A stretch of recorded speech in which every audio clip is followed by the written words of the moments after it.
Bonsoir, bonsoir à tous, j'espère que vous allez bien. On se trouve aujourd'hui pour un nouveau cours de Pierre Kavot, pour une fois chez Emmanuel Malade, les Nishman Niftachim et la Tzlachat, tous ceux qui en ont besoin, avec toujours une petite pensée aux étudiants qui passent les partiels en ce moment ou qui attendent leurs résultats. On va voir aujourd'hui la 8e Mishnah du 4e chapitre de Pierre Kavot. Mishnah très intéressante. Elle nous dit où est Omer. Alors, où, en fait, c'est il, et ça nous fait penser au Tana, à celui qui a écrit, enfin, qui a dit la Mishnah précédente, et qui était Rabbi Ishmael. Donc, où est Omer? Donc, Rabbi Ishmael, il nous dit Altei Dan Yechidi, ne juge jamais seul.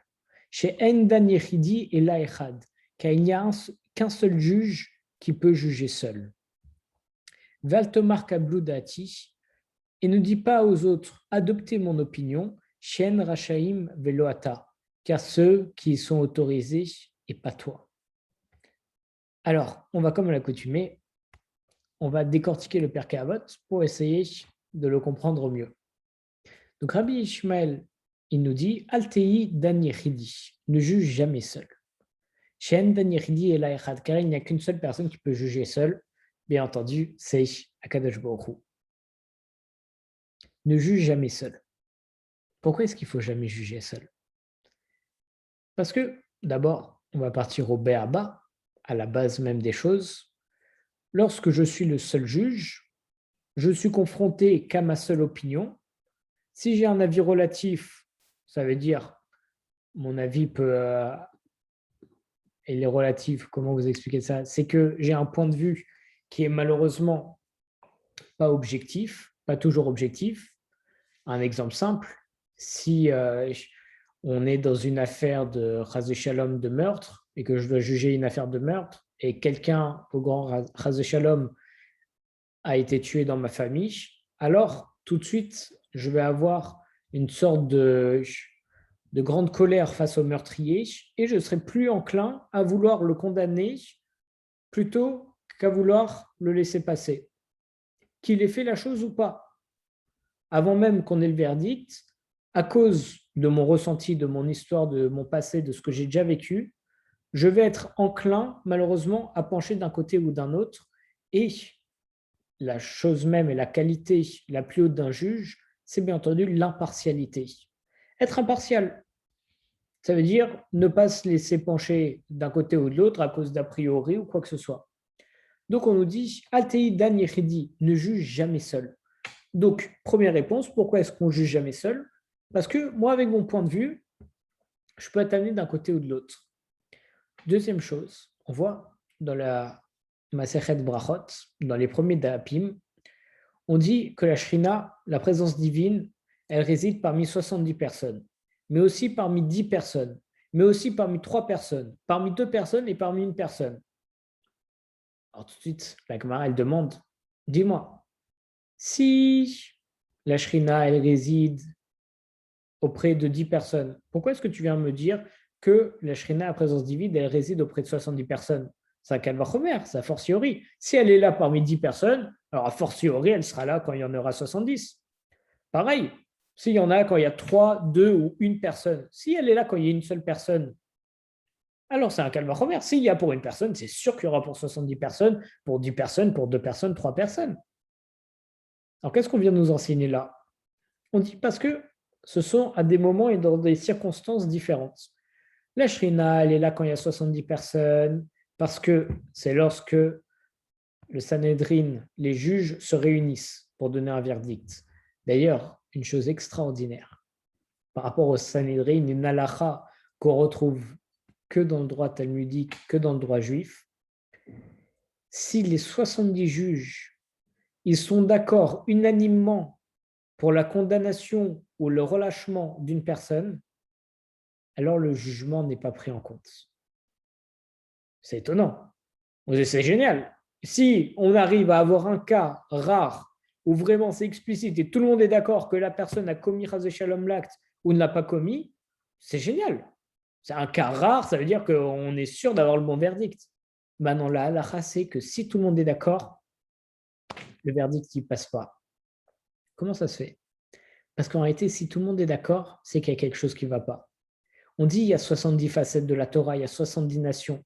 Donc en fait, le nombre 70, qui est le nombre de personnes dans le Sanhedrin, ça rappelle différents points de vue, différentes facettes. C'est la pluralité, c'est différentes façons de voir une même chose. Et donc, si les 70 façons de voir une chose différente, ils voient tous la même chose, c'est qu'il y a quelque chose qui ne va pas. Donc, s'il y a quelque chose qui ne va pas, c'est que le verdict ne peut pas passer. Et ça rejoint aussi un petit peu notre Mishnah, parce qu'on voit très bien qu'on est obligé de juger à plusieurs. D'ailleurs, c'est minimum 3 personnes. Pourquoi 3 personnes? Parce que s'il y a une personne qui pense quelque chose, une deuxième personne qui pense autre chose, il faut forcément une troisième personne pour les départager. C'est pour ça que ça va toujours être un nombre impair. Parce qu'il faut quelqu'un qui puisse départager, se mettre d'un côté ou de l'autre. Sinon, si les deux sont fermes sur leur position, ça ne peut pas marcher. En tout cas, une chose est sûre, c'est qu'on ne peut pas juger seul. Donc, pour revenir, donc on dit que la Shrina, la présence divine, elle réside parmi 70 personnes, ce sont les 70 juges du tribunal lorsqu'ils sont en train de rendre un verdict. On dit que la présence divine vient pour aiguiller le verdict et pour qu'il soit juste. Ensuite, 10 personnes, c'est lorsqu'un minyan se regroupe. 3 personnes, c'est pour un zimoun, le zimoun qu'on fait pour le Birkat Amazon. 2 personnes, c'est 2 personnes qui étudient la Torah ensemble. On dit qu'il y a la présence divine chez eux. Et une personne, c'est quand une personne étudie la Torah. Maintenant, on se pose la question. Si déjà la présence divine, elle est là chez une personne qui étudie la Torah, qu'elle va remettre, comme on l'a dit tout à l'heure, a fortiori, si 2 personnes étudient ensemble la Torah, c'est sûr que la présence divine est là. Oui, mais la différence entre les deux, c'est que celui qui étudie seul, il a le mérite de la mitzvah, mais ça ne va pas être écrit dans le Sefer HaZichronot, dans le livre des souvenirs qu'il a étudié, parce qu'il a étudié seul. Donc on se demande pourquoi. Pour la même raison qu'on n'a pas le droit de juger seul. Parce que lorsque j'étudie seul, je vais comprendre les choses à ma manière, de mon point de vue, et je risque de me tromper. Mais si je me trompe, il n'y aura personne pour me reprendre. Étant donné que si je me trompe, mais je sais que je vais me tromper, dans ce cas, ce n'est pas vraiment se tromper. Lorsque je me trompe, je pense avoir raison à ce moment-là. Donc si je pense avoir raison, je vais chaser shalom lorsque je vais apprendre ma Torah aux autres, alors leur dire au grand chaser shalom des choses fausses. C'est pour ça que c'est grave d'étudier seul. Et en plus de ça, celui qui étudie seul, c'est un petit peu de l'orgueil parce qu'il dit je me suis fait à moi-même, mais aussi, ça veut dire j'ai pas envie d'étudier avec quelqu'un avec qui je peux étudier en même temps et que lui aussi il a la mitzvah de l'étude, et étudier avec lui et échanger mes connaissances avec lui. C'est pour ça que c'est un problème d'étudier seul. Bien entendu, on ne parle pas du fait où lorsqu'on est à minuit chez nous et qu'il n'y a personne qui peut étudier avec nous et qu'on a une grande envie d'étudier, ce qui est un grand mérite, bêtard. Une Mara prend un livre et étudie, bien sûr, étudie seul, il n'y a aucun problème. Mais de manière générale, si on peut étudier avec quelqu'un, il faut le faire. Donc, on a expliqué, grosso modo, pourquoi est-ce qu'il ne faut pas juger seul. Et il ne faut pas être seul de manière générale. Et le fait d'être seul, c'est un véritable inyan qui est assez mauvais. C'est un principe assez mauvais, parce qu'on dit même, le soir, quand il fait nuit, il ne faut jamais se promener seul. Il ne faut jamais marcher dehors seul. Parce que soit il y a des mazikim, il y a des démons, ou bien Chazeshiam, quelqu'un qui nous voit marcher seul la nuit, quand ça se faisait beaucoup à l'époque, on peut penser qu'il va Chazeshiam faire des choses qui sont pas très, qui ne devrait pas faire, parce qu'il est seul dans la nuit, sans personne pour l'observer, etc. Donc, on voit que le inyan d'être seul, ce n'est pas un bon inyan, ce n'est pas une bonne chose. Et ça, même de manière encore plus générale, je ne peux pas faire ma vie seul. J'ai toujours besoin des autres. C'est grâce au point de vue des autres que je vais pouvoir savoir qu'est-ce qui ne va pas chez moi pour me rendre meilleur. Je vais pouvoir grandir grâce à l'autre. Je vais pouvoir construire grâce à l'autre. On dit qu'un homme n'est pas complet tant qu'il ne s'est pas marié.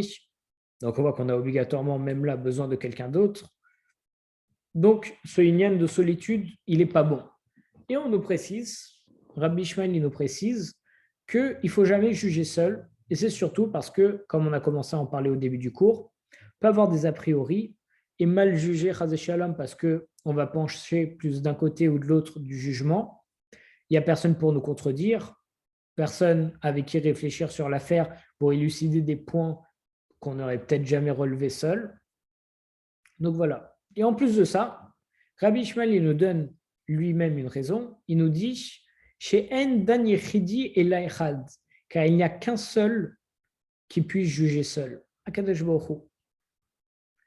On sait que Moshe Rabbeinu, dans la paracha de Yitro, il a conseillé à Moshe, qui était donc le Maguide, le guide des béné Israël, de nommer des juges et des représentants pour l'aider dans sa circonscription, pour pouvoir les étaler et pour le soulager un petit peu et que plusieurs personnes puissent juger et l'aider. Donc on voit que, et d'ailleurs, Moshe Rabbeinu, bien entendu, il a suivi ce conseil. Donc on voit que même dans la paracha de Yitro, on parle du fait que c'est pas bien de juger seul, c'est pas bien de tout prendre sur nous, et il n'y a qu'une seule personne qui peut juger seule, qui a besoin de personne, c'est Akadosh Baruch Hu. Et donc en réalité, ça serait une sorte d'orgueil que de dire non, moi je suis capable de juger une situation seule.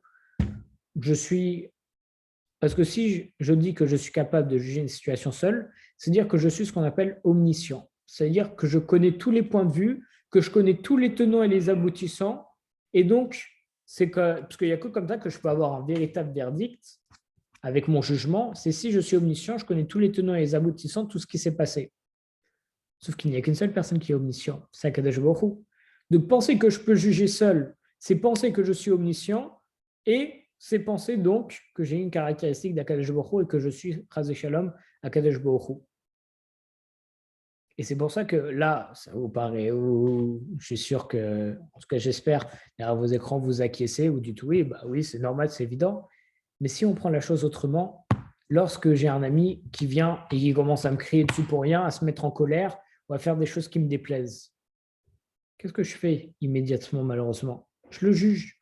Je dis, ah, comme ça tu fais, alors que moi je t'ai aidé, alors que machin, etc., etc. Oui, en fait, tu es une mauvaise personne, tu te mets en colère pour rien, tu sais pas me remercier. Et ça, c'est ce qu'on appelle un jugement. Je vois quelqu'un, Chas Shalom, grand Chas Shalom, dans la rue, je le vois, je dis, ah, ça veut dire qu'il n'a pas travaillé, il a mal fait sa vie, il a mal prévu ses économies, et maintenant il est dans la rue et tout. Chas Shalom, bien entendu, de penser comme ça, mais c'est aussi une forme de jugement. Et en réalité, le fait de juger, ça peut arriver à chaque instant. On ne s'en rend pas compte. Ce n'est pas maman juste juger des crimes, etc. Chas Shalom. Juger, ça peut arriver à chaque instant. Donc on te dit, ne juge jamais, parce que personne ne peut juger seul. Parce que moi, lorsque la personne va venir en colère, énervée contre moi, commencer à crier pour rien, je me pense omniscient, je dis oui, c'est une mauvaise personne, il s'énerve et tout. Non, tu n'es pas omniscient, tu ne sais pas tout. Peut-être que juste avant, Chazécham, il a une mauvaise nouvelle, ou bien il s'est passé ça, ou bien ça lui a pas plu, ou bien il vient de se faire mal, ou bien il y a une accumulation. Et c'est ça qui explique pourquoi est-ce que cette personne est dans cet état à ce moment-là. Et c'est pour ça qu'on doit toujours juger les kafsrout d'un œil positif, d'un bon œil. Toujours chercher les circonstances atténuantes. D'ailleurs, on dit que lorsqu'on juge les kafsrout, normalement, c'est ça le véritable jugement qu'on devra avoir. C'est-à-dire, c'est en cherchant les circonstances atténuantes, en été, c'est mamache par ces circonstances atténuantes que la chose s'est passée. Parce qu'en effet, on dit que l'homme, il est bon, il a toujours un bon cœur. Normalement, un juif, il n'a pas de réelle méchanceté en lui. Et même s'il a de la méchanceté en lui et qu'il veut vraiment faire du mal aux autres, ce qui arrive très rarement, Chas Shalom, c'est qu'il y a une bonne raison derrière. C'est que Chas Shalom, il a ressenti lui en premier cette chose, mais ça n'existe pas quelqu'un qui a jamais rien vécu de mauvais, Chas Shalom, et d'un coup il devient méchant, il veut faire du mal à autrui et tout. Ça n'existe pas. C'est pour ça qu'on juge toujours les casse-routes, et c'est en jugeant les casse-routes qu'on aura en réalité les véritables réponses. Enfin, après, on ne sait pas si on a trouvé les bonnes circonstances, mais on sait que c'est par ça que c'est ça qui explique en réalité le comportement de chacun. Ensuite, la Mishnah elle continue en nous disant Ve'al tomar kablu dati. Ne dis jamais aux autres adoptez mon opinion chez En Rachaim Veloata, car ceux qui sont autorisés et non toi. Il ne faut pas dire aux autres adoptez mon opinion.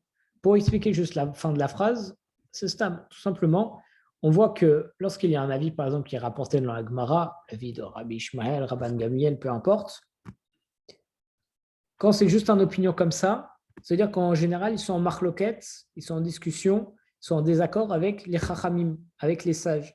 Les chachamim, c'est tous les autres. Et bien entendu, on a l'habitude de trancher selon la majorité. Ce n'est pas toujours le cas, mais normalement, c'est comme ça. Ce qui fait que lorsque j'ai un point de vue comme ça qui est seul, c'est un individuel face à 69 autres personnes qui ont le même point de vue, la personne seule, comme nous dit Rabbi Ishmael, il ne peut pas dire adoptez mon opinion. Non, c'est plutôt à eux de te dire adopte notre opinion. Parce que nous, on a tous compris de la même façon. Après, bien entendu, il existe plein de cas où la personne seule, en réalité, c'est lui qui avait raison et pas les autres. Mais de manière générale, lorsqu'il y a une majorité dans un avis, dans une majorité dans quelque chose d'ilratique, quelque chose de bon, pas une majorité de personnes qui commencent à revendiquer quelque chose pour une idéologie ou quoi que ce soit dans les manifestations. On ne rentre pas du tout dans ce débat-là, mais dans une question halachique où on doit trancher par rapport aux éléments qu'on a. En général, si 69 personnes sont d'accord et une a un avis différent, ce n'est pas la personne avec l'avis différent qui doit imposer aux autres en leur disant adoptez mon opinion. Non, c'est plutôt à lui d'arriver à se soumettre. D'ailleurs, c'est une grande mida, c'est une grande qualité que d'arriver à se soumettre en arrivant à dire regarde, je pense quelque chose, je suis ferme sur mes convictions, mais apparemment, ma chose, elle n'est pas vraie. Je ne sais pas encore pourquoi elle n'est pas vraie. Il faut que j'arrive à prendre sur moi en me disant bon, il y a des chances que ce ne soit pas vrai, mamache. Ok, très bien. Je ne suis pas forcément d'accord avec vous, mais je comprends ce que vous dites et je vais dans votre sens. Plus tard, je comprendrai peut-être pourquoi ce n'est pas vrai et réussir à me soumettre et pas être là têtu en disant non, j'ai raison, j'ai raison, j'ai raison. Il faut savoir se soumettre et être d'accord par le fait que les autres puissent avoir raison et pas nous. Ça paraît encore une fois évident, mais oh combien de fois, et moi le premier, je suis en discussion avec quelqu'un, sur un point on est en désaccord, lui me dit quelque chose, moi autre chose, et au final il s'avère que c'est lui qui a raison. Et bien quand même, on commence à inventer des fausses choses pour essayer de prouver notre point de vue, alors qu'en réalité on sait qu'il est faux, mais juste pour ne pas avoir tort. Et le fait de ne pas vouloir avoir tort, ça relève de l'orgueil. Et on sait à quel point l'orgueil, Chazécham, c'est grave. Et même Akadosh Baruch Hu, il nous dit je ne peux pas résider avec quelqu'un d'orgueilleux. D'ailleurs, un jour, on étudiait la Gemara, il me semble que c'était la Masechet Psachim, si je ne dis pas de bêtises. Il y avait une marloquette entre deux sages, une discussion entre deux sages. Ils amenaient des preuves chacun. Et à un moment, il y en a un qui a apporté une preuve. Et il s'avère à la fin qu'il avait marqué dans la Gemara. En réalité, cette preuve, il a inventé tout ça pour pas perdre la face. Il a inventé cette preuve parce qu'ils étaient en marloquette et qu'ils voulaient appuyer ses dires alors que ce n'était pas une vraie preuve. Et il y avait marqué ça, mais Forash, vraiment dans la Gemara. Donc on voit à quel point, même pour des chachamim, on a du mal lorsqu'on est en train de débattre, qu'on défend nos opinions et qu'à la fin, on se rend compte qu'on est à court de munitions et qu'on a tort. C'est difficile par tout ce qu'on a voulu construire pour notre éloquence, pour notre discours. On se voit qu'en réalité, il est mauvais et qu'on a fait tout ça pour rien. Et donc, on peut en arriver à vouloir, entre guillemets, bidouiller un petit peu le système. Mais il ne faut pas le faire parce qu'on est à la recherche de la vérité. Et c'est comme ça qu'on rajoute des voiles, chas v'shalom, à la vérité. Donc, pour reprendre ce Pirkei Avot, Rabbi Ishmael il nous dit ne juge jamais seul. Parce que lorsqu'on juge seul, on risque toujours de mal juger avec nos points de vue. Il nous dit pourquoi Dan Yechidi et Echad, car il n'y a qu'une seule personne qui peut juger seul, et que Kadosh Baruch Hu qui peut juger seul parce qu'il est omniscient, parce qu'il sait tout. Et donc, croire que je peux juger seul, ça serait croire que je suis omniscient.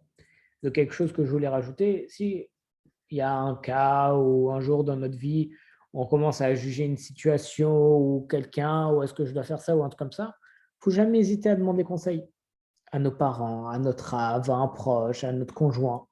Parce que seul, encore une fois, on a souvent l'esprit qui est relatif, qui n'est pas clair et totalement rationnel à cause de choses qu'on a vécues, à cause de notre relation avec une personne, etc. Et un point de vue extérieur, c'est toujours le bienvenu. Et donc, il faut toujours essayer de faire ça.